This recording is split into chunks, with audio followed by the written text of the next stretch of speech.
Chers amis, bonsoir, bonjour, partout où vous êtes. Le réseau de Congo Genre et Développement m'a encore demandé de partager ma petite expérience sur le thème « Comment parler en public ».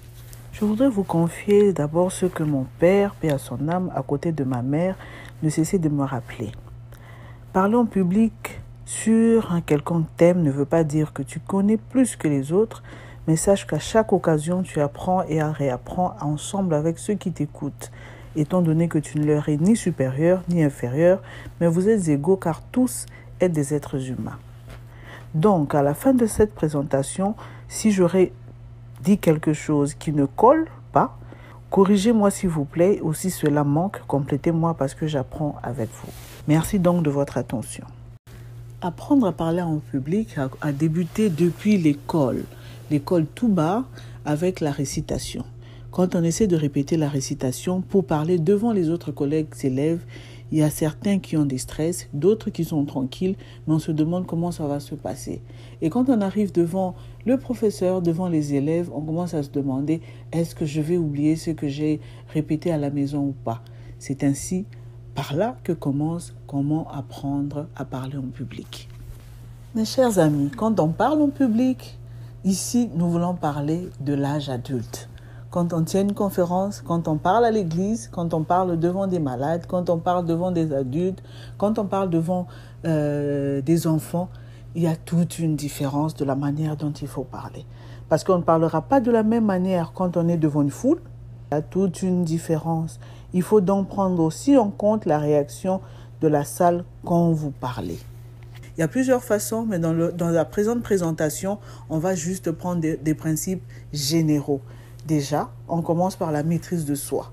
Il faut se maîtriser parce que, comme j'avais dit, pour les enfants, il y en a qui sont stressés et d'autres non. C'est naturellement qu'ils parlent parce qu'il y a le leadership interne. Mais il y a aussi le leadership qu'on apprend. Quand on va devant les personnes, il faut déjà commencer à se maîtriser avant d'ouvrir les rideaux, si je peux dire ainsi. On commence à se maîtriser, on tire le souffle pour enlever un peu le stress que nous avons.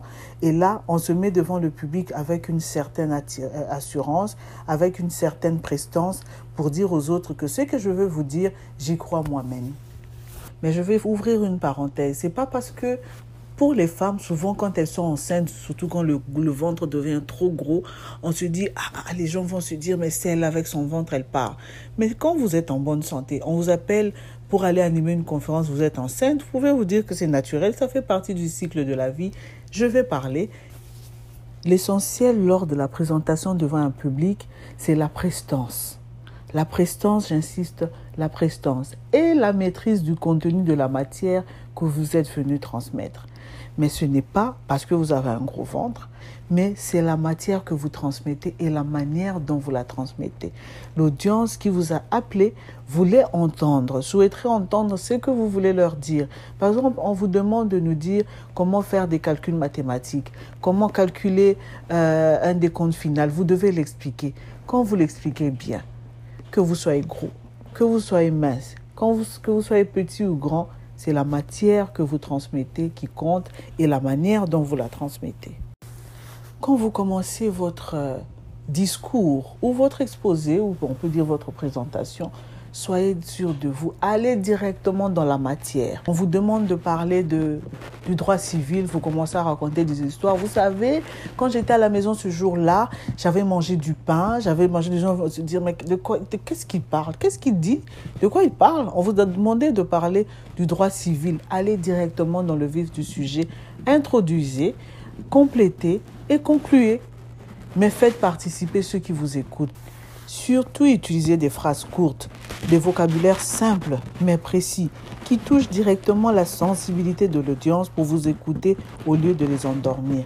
Pas du genre des mots des gens qui aiment impressionner, le machiavélisme de ceci pour cela, pendant que les gens ne comprennent pas de quoi vous parlez.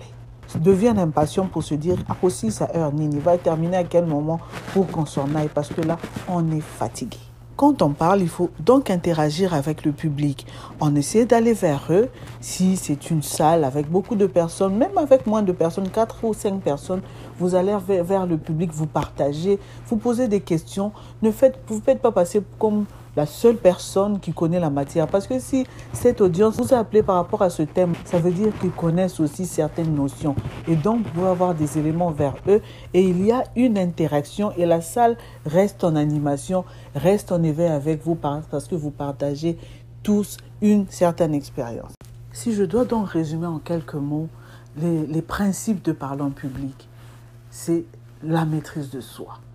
Ou bien sinon, on devrait commencer par l'humilité devant le public, la maîtrise de soi, la prestance, la maîtrise du contenu, le gestuel, l'interaction avec l'auditoire.